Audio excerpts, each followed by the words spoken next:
Salam sejahtera buat sedulur-sedulurku semuanya. Pada video kali ini kita akan membahas kebenaran tentang Kanjeng Ratu Kidul, penguasa Laut Selatan. Di sepanjang laut dan pantai selatan Pulau Jawa banyak terdapat tempat-tempat orang ngalap berkah yang menunggunya, seringkali membawa sukma manusia atau pengikut mereka sebagai tumbal mereka. Mereka bukan anggota kerajaan Ibu Ratu Kidul, sekalipun wilayah mereka ada di bawah kekuasaan Ibu Ratu Kidul, tetapi selama mereka tidak melakukan perbuatan yang nyata-nyata menentang beliau, mereka dibolehkan berkomunitas. Di pantai utara Jawa juga banyak tempat-tempat orang ngalap berkah, tetapi tidak sebanyak di pantai selatan Jawa.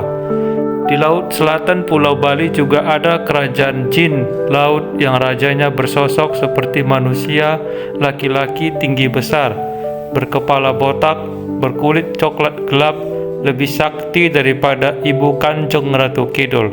Raja ini memiliki hubungan pertemanan dengan Ibu Kanjeng Ratu Kidul. Di Selat Bali, di laut antara Pulau Jawa dan Pulau Bali, ada garis gaib berwarna putih yang dibuat oleh Mpu Barada untuk memisahkan wilayah gaib Pulau Jawa dan wilayah gaib Pulau Bali. Ada sepasang naga gaib berwarna hitam yang selalu bergerak berenang mengelilingi Pulau Jawa, berpatroli menjaga keteraturan alam di sekitar Pulau Jawa. Di Laut Utara Jawa ada kelompok-kelompok bangsa jin air golongan hitam yang sering jadi-jadian. Misalnya, memberi penampakan seperti kapal nelayan kosong tak berpenghuni atau kapal hantu, atau segerombolan ikan banyak yang berenang-renang beriringan di permukaan air. Berhati-hatilah, bila kita terpancing mendekatinya, kita dapat menjadi korbannya. Kegaiban ini di luar nalar, tetapi jika kita dalami, akhirnya bisa dinalar bagi orang-orang yang haus kebenaran dan tidak hanya beranggapan hanya jin saja di alam gaib sana. Dimensinya yang berbeda, sedangkan jin lebih dekat dengan manusia dan membuat manusia rusak jika tidak peka batin. Mungkin Anda pernah dengar cerita-cerita bahwa di atas ombak pantai selatan seringkali terlihat Ibu Ratu Kidul. Beliau, Ibu Ratu, jarang sekali keluar kerajaannya.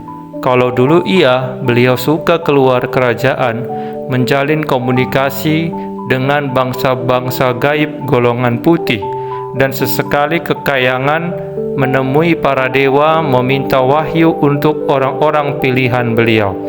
Misalnya, jadi camat, bupati, dan gubernur, bahkan presiden. Walaupun orang yang beliau restui itu tidak tahu bahwa direstui gaib. Yang suka di atas ombak itu adalah anak beliau, Rara Kidul.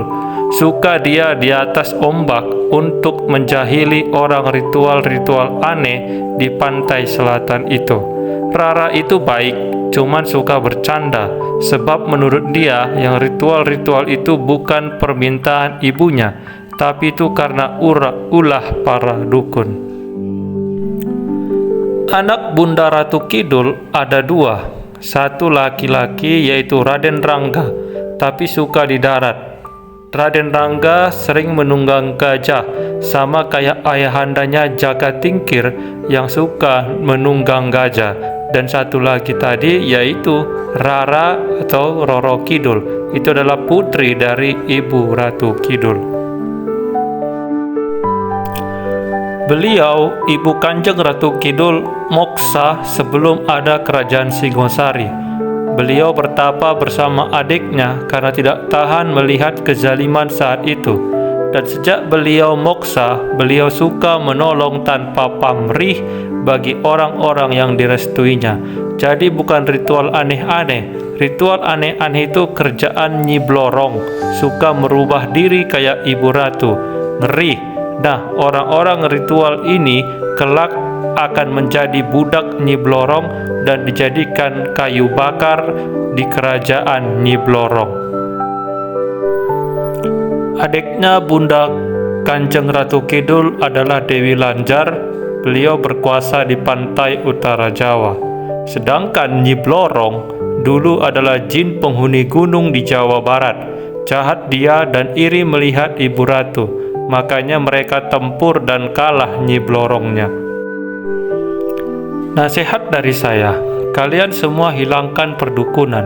Kasihan roh kalian kelak. Baik itu mengatasnamakan agama, ilmunya gaibnya nggak usah mau. Bagusan berdoa sajalah dan langsung kepada Tuhan.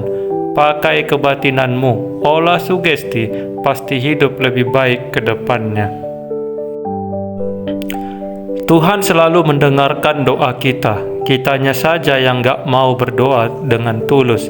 Sebab jika terhubung dengan Tuhan, sudah terdogma harus baca ayat-ayat dulu sebanyak-banyaknya. Sudah terdogma jika baca banyak-banyak maka pahalanya banyak. Kelakuan kita nggak benar, apanya yang berpahala? Demikian video singkat tentang Kanjeng Ratu Kidul. Sampai jumpa di video selanjutnya sedulur-sedulurku.